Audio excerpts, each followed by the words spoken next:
Have you ever caught yourself in the middle of a busy day? Work piling up, phone buzzing, life happening, and suddenly they pop into your head, out of nowhere.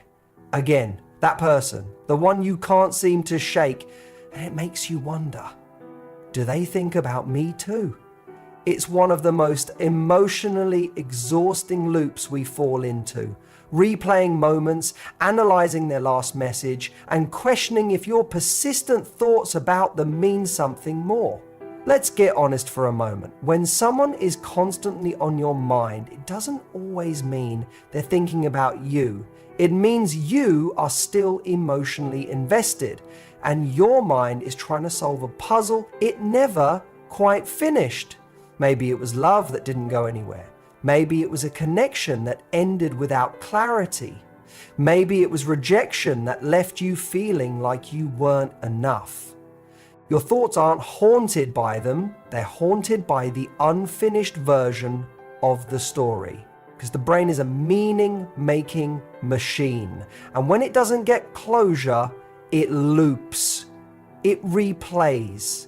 It romanticizes, overanalyzes, and even fantasizes, all in an attempt to bring peace to the discomfort of the unknown.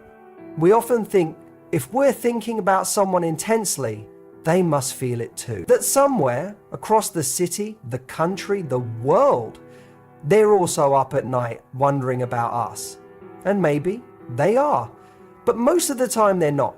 Not because they are heartless, but because people move at different speeds emotionally.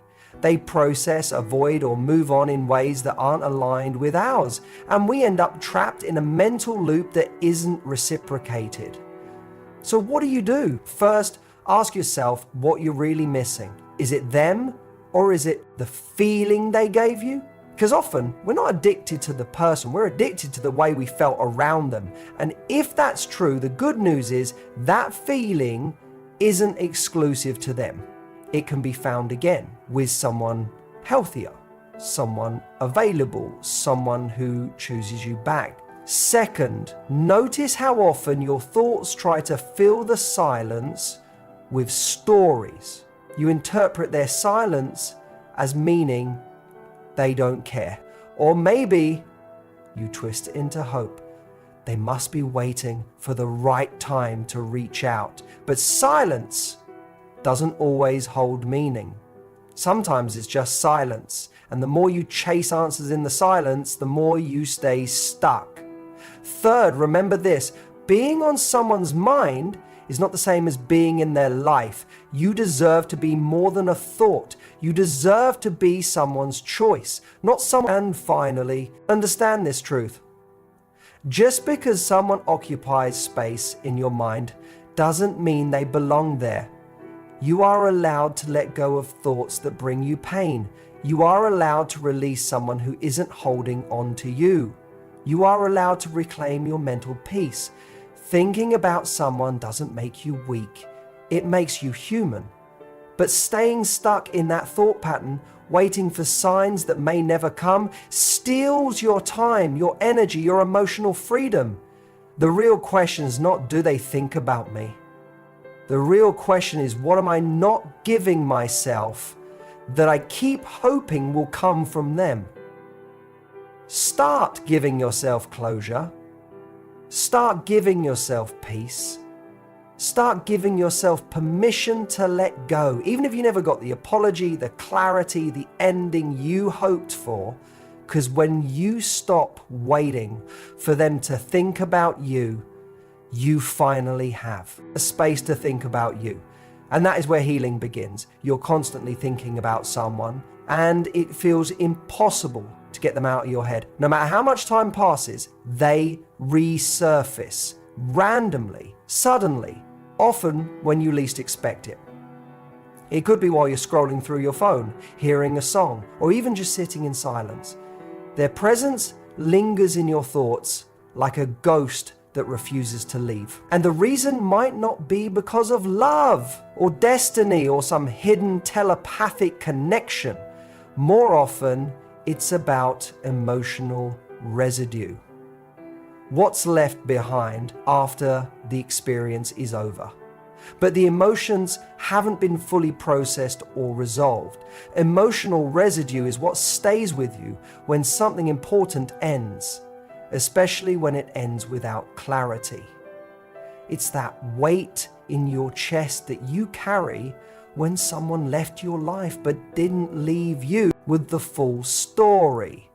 It's the feeling of being stuck in a scene that didn't have a proper ending. Maybe there were words left unsaid. Maybe you never got a real explanation. Maybe you didn't say what you truly felt because you were scared, or you were too late, or you thought there'd be more time.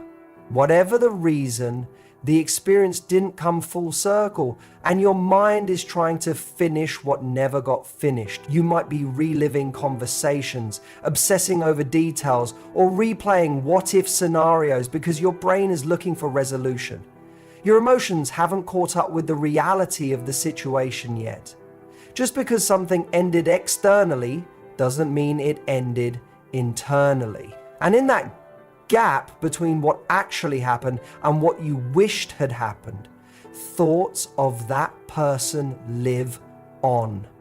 They loop, they linger, and they take up space. Not because you want them to, but because your heart still has open tabs that haven't been closed. It's human nature to want closure. When we don't get it, we hold on, even subconsciously. We try to rewrite the past by imagining how things could have gone differently. You might think about all the little moments that felt significant. You might fantasize about a different outcome, a reunion, or a conversation that finally gives you the peace you're looking for. But all of that thinking, all of that hoping, it's your way of trying to heal a wound that never got a proper bandage.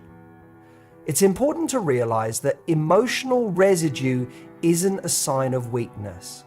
It's a sign that you experienced something real. Even if it wasn't perfect, even if it didn't last, it mattered to you. And when something matters, it leaves a mark.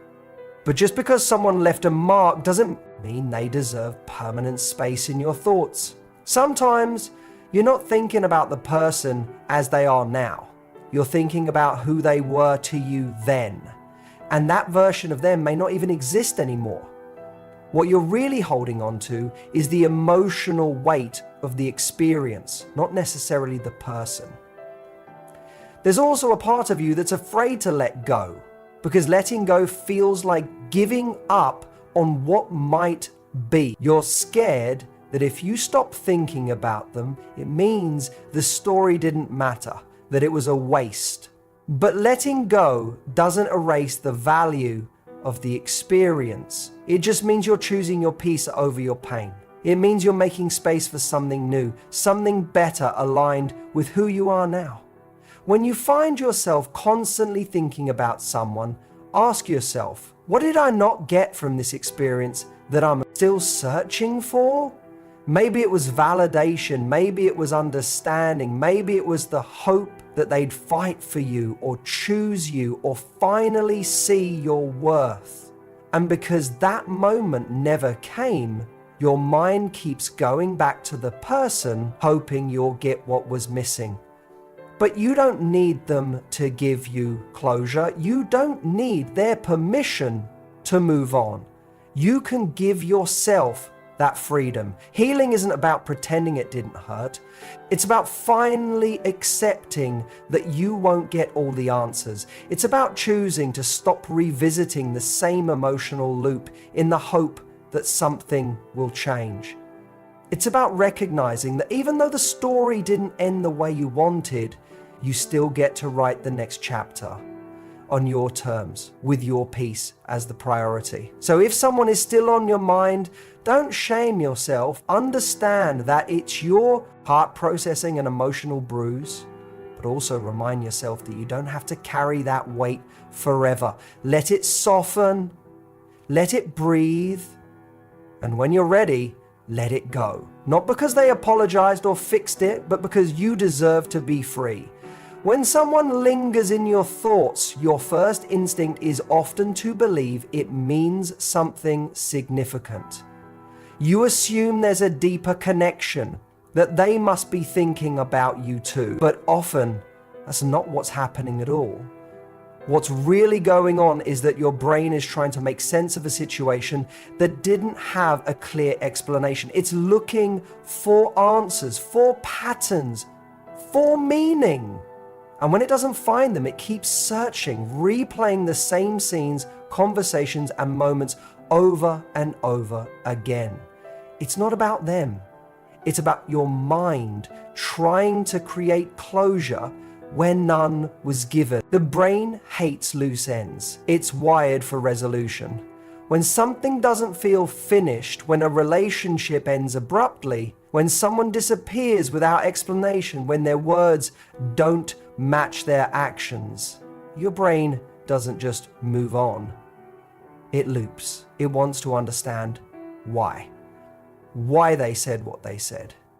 Why they left. Why they changed. Why it didn't work.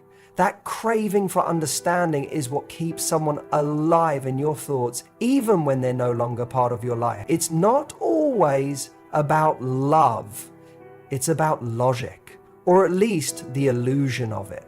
Think about how often you find yourself going over the same scenarios. You tell yourself, if I can just figure this out, maybe I'll feel better. So you start analyzing. You think about what you said, what they said, how they reacted. You try to connect dots that may not even exist. And the more you try to figure it out, the deeper you fall into the loop.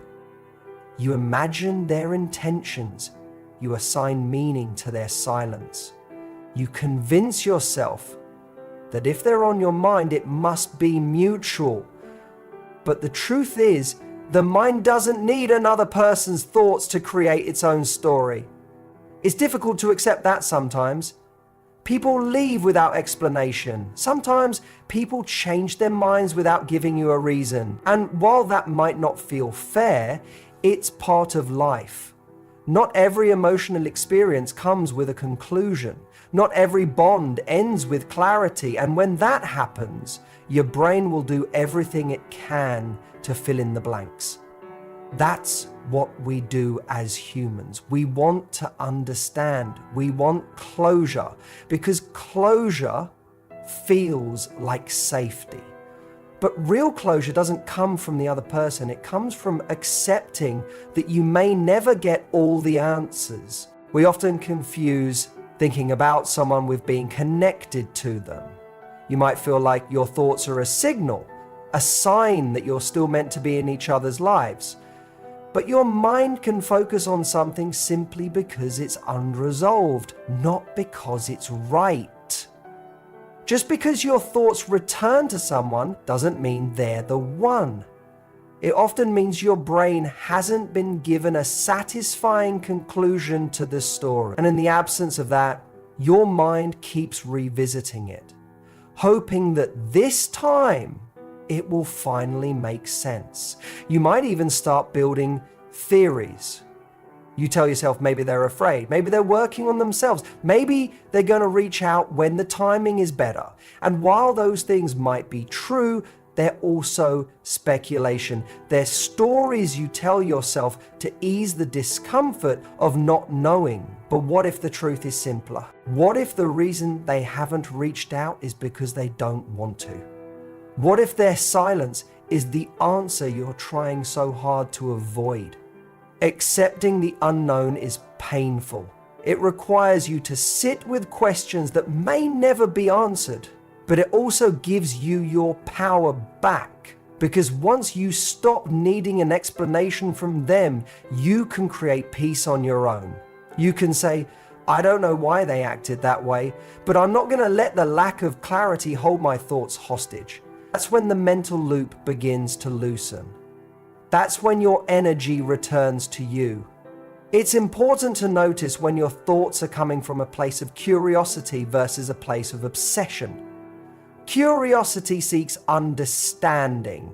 Obsession seeks control.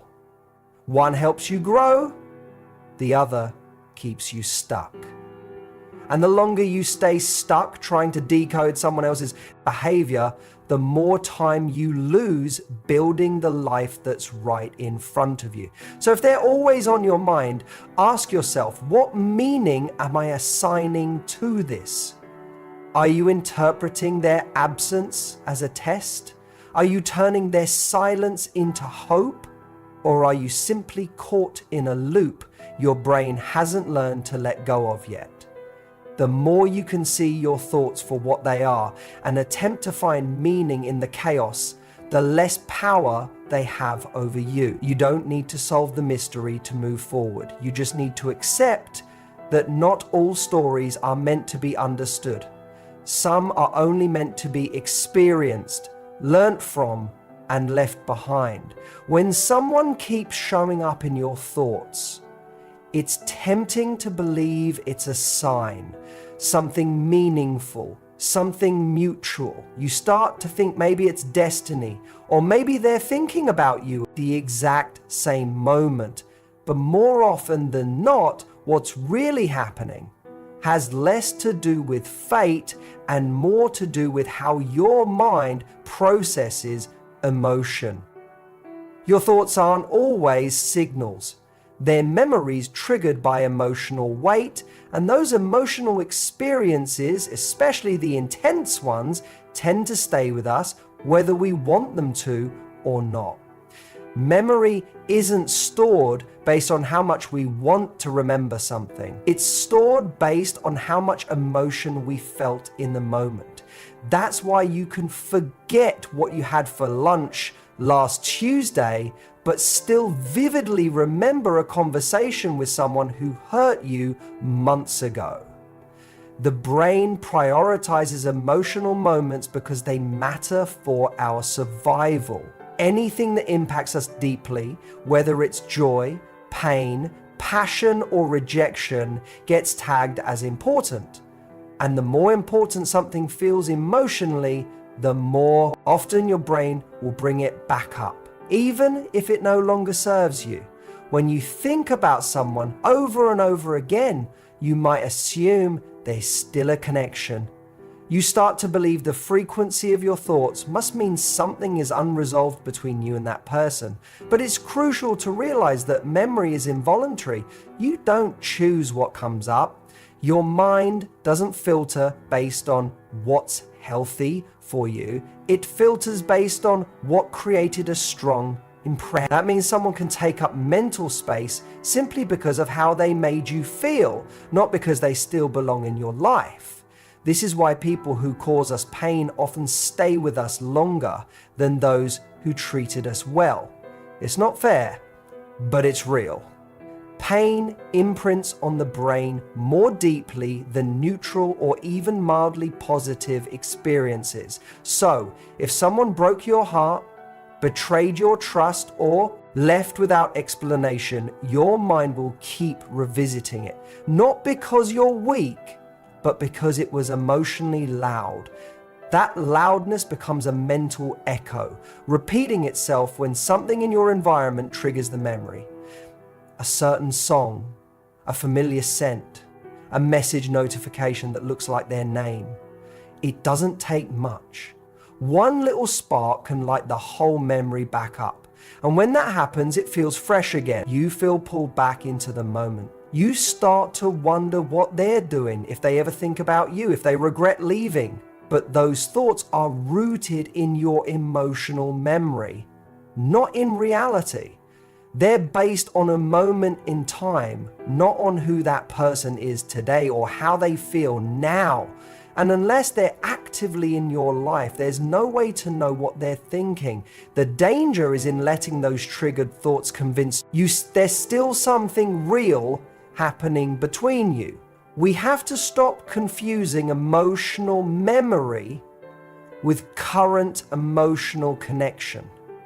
Just because someone was significant once doesn't mean they're meant to be part of your present. Just because you remember how it felt doesn't mean it still is. The past has a powerful grip, but only if you give it power in the present. And when you believe that your thoughts mean something more than they actually do, you create a false hope that keeps you emotionally stuck. It's okay to remember someone. It's even okay to miss them. But those feelings don't always require action. They don't always mean you should reach out, wait for a sign, or wonder if they're feeling the same. Sometimes they just mean you're still healing from an emotional experience that mattered. You're still carrying the imprint of how it affected you. That's natural. That's human. But healing begins when you realize that a memory is just that, a memory. It's not a message. It's not a signal. It's not a prediction. It's your brain recalling a moment that mattered. And just because your mind goes there doesn't mean your life has to follow. You can acknowledge the thought without feeding it. You can say, this mattered, but it's over, and keep moving forward. You get to choose what you give meaning to. You get to choose what stories you continue to tell yourself. And when you stop assuming that every intrusive thought is meaningful, you reclaim your emotional energy. You take your power back, and slowly the thoughts come less often. They lose their grip. They become quieter echoes, not daily distractions. So when you find yourself thinking about them again, don't panic. Don't assign it meaning. Just recognize the pattern. Your mind is triggered. Your memory is emotional, and you are stronger than both. There's something incredibly powerful and often painful about the human desire for meaning. We want things to make sense. We want emotions to be mutual. We want signs that tell us we're not alone in how we feel. So when you can't stop thinking about someone, it's natural to start imagining that maybe they're thinking about you too. Maybe they're picking up on some invisible connection, some unspoken energy that keeps your hearts tethered across time and space. But that idea, while romantic, is usually more about projection than reality. When someone is on your mind constantly, it says more about your emotional world than it does about theirs. It's easy to confuse the intensity of your thoughts with a shared experience. You feel something deeply, so you assume there must be an full force coming from the other side. But often, that assumption is a form of emotional self-protection. It's your way of trying to make the pain feel less one-sided. It's easier to believe they're thinking of you too than to accept that your heart might be the only one still holding on. The truth is, people can mean a lot to us without meaning the same to them. That's a hard pill to swallow, but an important one. Just because you feel deeply doesn't mean the other person is feeling anything at all. Just because you still think about them, dream about them, or miss them doesn't guarantee that you even cross their mind. And while that might sound harsh, it's also freeing, because it brings you back to what you can control: your own healing, your own peace, your own reality. Sometimes we use the idea of a shared connection to delay letting go. We claim to hope that they must feel something, because how could they not? How could they forget everything so easily? How could they move on while you're still stuck in the memories? But people process experiences differently. Some disconnect quickly, some detach without warning. Some never formed the same depth of attachment you did in the first place. And as hard as that is to accept, it doesn't mean your feelings any less real. It just means they're yours to carry and yours to release. What makes letting go even harder is the mystery, the not knowing, the unanswered questions. When someone ghosts you, leaves you hanging, or just drifts away without explanation, your mind starts writing stories. You fill in the blanks with fantasies that comfort you. Maybe they're scared. Maybe they're waiting for the right time. Maybe they regret it, but don't know how to say so. These stories are seductive, but they're often just a defense mechanism. They keep you from feeling the full weight of disappointment or rejection. They let you keep the door open just a little longer, but the door has to close, not for them, for you. Because as long as you believe they're thinking about you, you're tied to a version of the past that no longer exists. You're hoping for validation that may never come, and in doing so, you put your healing on pause. You delay your ability to truly move forward. It's not the person who's keeping you stuck, it's the meaning you've assigned to the idea of them still caring. Letting go means accepting that you might never know what they're thinking. It means recognizing that their silence may not be full of hidden meaning. Sometimes silence is just silence. Sometimes people move on quietly, not because they're waiting or unsure, but because they've already made peace with their decision. And the sooner you stop waiting for a signal, the sooner you can start creating your own peace. It's okay to miss them. It's okay to remember, but you don't have to keep the fantasy alive. You don't need to believe they're thinking of you to validate the fact that you loved them. Your feelings were real. Your connection meant something to you, and that's enough. You don't need mutual longing for your story to matter. You don't need their thoughts to mirror yours in order to heal. What you need is the truth. And the truth is, healing starts the moment you stop needing their mind to match your own. So the next time they show up in your thoughts, pause, breathe. Let the moment pass without attaching meaning to it. You don't have to fight the memory, and you don't have to build a story around it. You can simply acknowledge it and then bring your attention back to yourself. That's not giving up. That's growing up. That's choosing reality over fantasy. That's choosing yourself even when your heart wants to believe in something else. And that choice, over time, is what sets you free.